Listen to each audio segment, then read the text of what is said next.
उम्र में माँ बेटी जितना फासला होता है, लेकिन फिर भी ना बहू को सास में माँ और ना ही सास को बहू में बेटी दिखती है। कैसे? ओहो, ये बाल भी ना संभाले नहीं संभलते, इतने लंबे और काले। देखने वाले तो कहते हैं कि बहू सास और सास बहू लगती है। कौन है ये लोग माँ जी? मुझे तो नहीं दिखते जिस सास को बहू समझ रहे। अरे चल छोड़ ना, जा चाय लेकर आ जा और किचन में मेहंदी भिगा देना। और हाँ, दोपहर को पार्लर वाली आ रही है मेरे हेयर स्पा के लिए, तो जरा गर्म पानी तैयार करके भाप की तैयारी भी कर देना। बहू खुद के बाल देखती है जो सूखे, बेजान और बेतरीके से बंधे होते हैं। बहू किचन की तरफ जाती है। यहाँ खुद के बालों को संभालने का टाइम नहीं है, न ही पैसा, लेकिन सास के बालों पर इन्वेस्टमेंट देखकर हैरानी ही होती है मुझे तो। दोपहर को पार्लर वाली सास के बालों को देखकर बोल पड़ती है, ओहो, ये कैसे बाल कर लिए आपने? 2 हफ्ते से मुझे बुलाया नहीं ना तभी। अरे वो बहू के कारण। मेरे कारण? मैंने कब मना किया था आपको किसी चीज के लिए? तू ही मायके चली गई थी ना। अब मैं घर का खाना बनाऊं या फिर बालों की केयर करूं? तू जाकर पानी लेकर आ। इस बार मैं जो मसाज करूंगी ना, थोड़ा महंगा है, लेकिन अरे महंगे की चिंता ना कर, बस ये जो डिम्पल कपाड़िया जैसे बाल है वो शबाना आजमी जैसे ना हो जाए, इसका ख्याल रख। अब क्या था, सास के बाल पर जो बजट था वो घर के किचन के बजट जितना ही था, लेकिन बहू बेचारी करती क्या, बहू जो ठहरी। एक बार सास बहू मॉल में घूमने जाते हैं। माँ जी, एक ड्रेस लेना है, चलिए ना जरा डिजाइनर शॉप तक। हाँ चलो, वैसे भी बाल गीले हैं, थोड़ा बाहर घूमूंगी तो हवा से सूख जाएंगे। सास बहू दोनों मॉल में घूम रही होती है। सासू माँ, वो रहा मेरा स्टोर।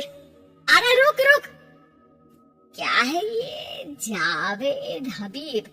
अरे चल तो जरा देखे तो। हाँ चल देना माँ जी, बस एक ड्रेस ले लो। अरे ले लेना ड्रेस बाद में, किसने मना किया है लेने से। सास जावेद हबीब के पार्लर में जाती है, जहाँ सेल्स गर्ल उन्हें पकड़ लेती है। अरे कुछ बालों को सुंदर रखने के लिए क्रीम पाउडर दिखाओ ना, वो क्या है ना, थोड़े बेजान लग रहे हैं।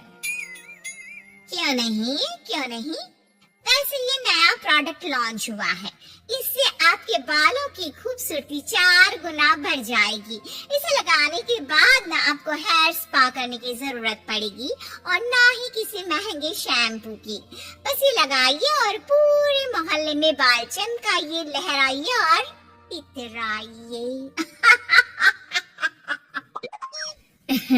अरे वाह, कितने का है? इतना सस्ता कि आपको हंसी आ जाएगी। तो एक काम करते हैं ना, पहले हम हंसी लेते हैं, क्यों? ये जरूर आपकी बहू होगी, है ना? कैसे पता? अरे पहला कौन सी बहू चाहेगी कि सास के बाल सुंदर दिखे? मुझे नहीं लगता कि आप ये प्रोडक्ट ले पाएंगी। एक काम करिए, फिर कभी आइएगा। अरे ओए, पैक कर दे इसे, और सुन, 2 पैकेट पैक करना, और आज के बाद किसी सास बहू के बीच लड़ाई लगाने की कोशिश ना करना। सेल्स गर्ल मुस्कुराकर साथ खड़ी दोस्तों को देखती है और सामान पैक कर देती है। उन लोगों के जाने के बाद, देखा मैंने कैसे खेल खेला? बहू मानती तो मुसीबत, और ना मानती तो भी मुसीबत। वही सामान लेकर सास भी खुश बाहर निकलकर बहू से कहती है, अरे वाह बहू, अब देखना मेरे बाल ना और ज्यादा सुंदर हो जाएंगे। अब तो लोग मुझे देखकर जलने लगेंगे। वैसे जलन से याद आया, तुझे भी तो ड्रेस लेनी थी ना, चल ले लेते हैं। रहने दीजिए, पैसे किसके पास है जो ड्रेस ले लूं? आप तो अपने बाल लहरा लहरा कर इतराइए। मैं कोई पुरानी ड्रेस ही पहन लूंगी। चलो वो भी ठीक है बहू। देख, हमेशा ना फालतू खर्चे से बचना चाहिए। मैं बिल्कुल फेवर में नहीं थी तेरी नई ड्रेस के लिए, फिर भी तुझे मना नहीं कर पा रही थी। बहू के तो मन में आता है कि सास की इस बात के बाद वो उन्हें इतना अच्छा करारा जवाब दे, लेकिन चुप हो जाती है। सास का बालों को लहराना और इतराना यूं ही चल रहा था। एक दिन, माँ जी, न जाने क्यों चक्कर आ रहा है, लगता नहीं कि मैं काम कर पाऊंगी, मैं अपने कमरे में आराम करने जा रही हूँ। थोड़ी देर बाद पति भी आ जाता है। माँ, शिखा को कहीं देखा क्या? आज बहुत दिनों बाद घर की रसोई से इतनी अच्छी खुशबू आ रही है। मन तो कर रहा है कि बिना चेंज किए ही खाना खाने बैठ जाऊं।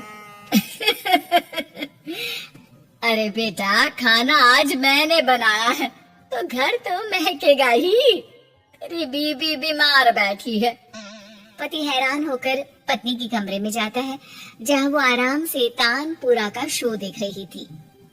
अरे माँ ने तो बताया कि तुम ठीक नहीं हो, पेट में दर्द है। अरे नहीं, वो ना मेरा फेवरेट म्यूजिक शो आने वाला था। अब माँ की तो आदत पता है ना, ये बना दो, वो बना दो, ये दे दो, वो दे दो, तो बस मैंने बहाना बना लिया। पति बीवी की बात पर मुस्कुराता है और वहाँ से चला जाता है।